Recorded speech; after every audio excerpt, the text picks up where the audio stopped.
सचिन पायलट उनके लिए कुछ महीनों पहले तक बहुत बड़ा कंसर्न था।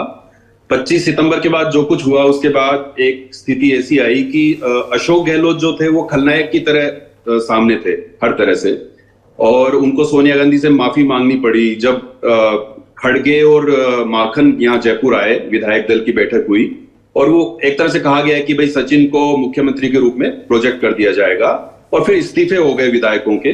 उसके बाद पूरी स्थितियां एकदम से अशोक गहलोत के खिलाफ हुई, उनको जाके माफी मांगनी पड़ी और सचिन के साथ एक सहानुभूति जुड़ी कि फिर से इनके साथ अन्याय हुआ है वगैरह वगैरह। और उसके बाद 1-2 महीने ऐसा लगा कि दोनों में से कौन सा बेहतर स्थिति में है, आला कमान की नजर में और जनता की नजर में।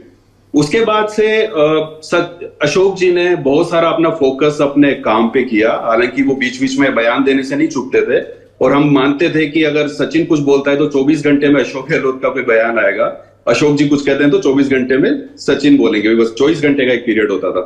तो ये सब चलता रहता था। लेकिन इन्होंने फिर धीरे धीरे एक बजट पेश किया जो पूरी तरह से लोक लुभावन बजट था और उसमें ढेर सारी फ्रीबीज है ना।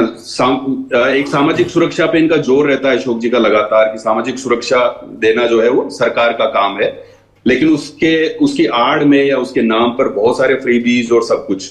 फिर उन्होंने महंगाई राहत शिविर एक शुरू किया। मतलब मेरा कहना है कि पूरे देश में कोई भी सरकार महंगाई और बेरोजगारी ऐसे दो शब्द हैं जिनसे परहेज करती है, क्योंकि पता है कि इन दोनों चीजों को एड्रेस करना बहुत मुश्किल काम है। लेकिन इन्होंने एक महंगाई राहत शिविर, जिसने भी इनको सुझाव दिया होगा, इसका आइडिया दिया होगा, लेकिन इन्होंने एक शुरू किया। उसमें अब ये मोबाइल, बिजली, पानी, और मोबाइल तो खैर ये महिलाओं को देने वाले हैं, वो तो भी इन्होंने उसमें रखा हुआ है ठंडे बस्ते में, लेकिन बिजली का बिल कम करना, सिलेंडर 500 रुपए में देना वगैरह वगैरह 10 तरह की चीजें इन्होंने ले रखी है।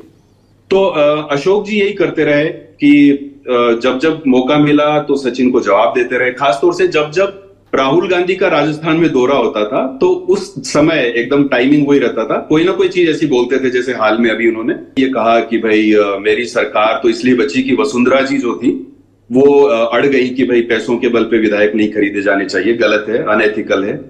तो जब जब राहुल का दौरा होना होता था उससे ठीक पहले कोई ना कोई ऐसा बयान देना। लेकिन फिर इन्होंने अपना थोड़ा सा ट्रैक बदला, या थोड़ा सा जैसे क्रिकेट में कहते हैं स्टांस बदला, और पूरा फोकस अपनी योजनाओं पे कर दिया। फिर अपनी योजनाओं की ब्रांडिंग करना वो एक और नेक्स्ट लेवल, कि कर्नाटक के मैनिफेस्टो में भी राजस्थान की योजनाएं कैसे आए, इस तरह से इन्होंने करना शुरू किया। तो इनका फोकस इस तरह से अपनी योजनाओं पे रहा, और अब जाकर मेरे ख्याल से कांग्रेस के आला कमान की नजर में कहीं ना कहीं राजस्थान मतलब अशोक गहलोत जम गया है। इन्होंने जमाया है चौतरफा काम करके, और जैसे भी ये हैं अपनी राजनीति के चतुर व्यक्ति, तो इस तरह से उन्होंने किया है। तो योजनाओं पे तो जोर है ही।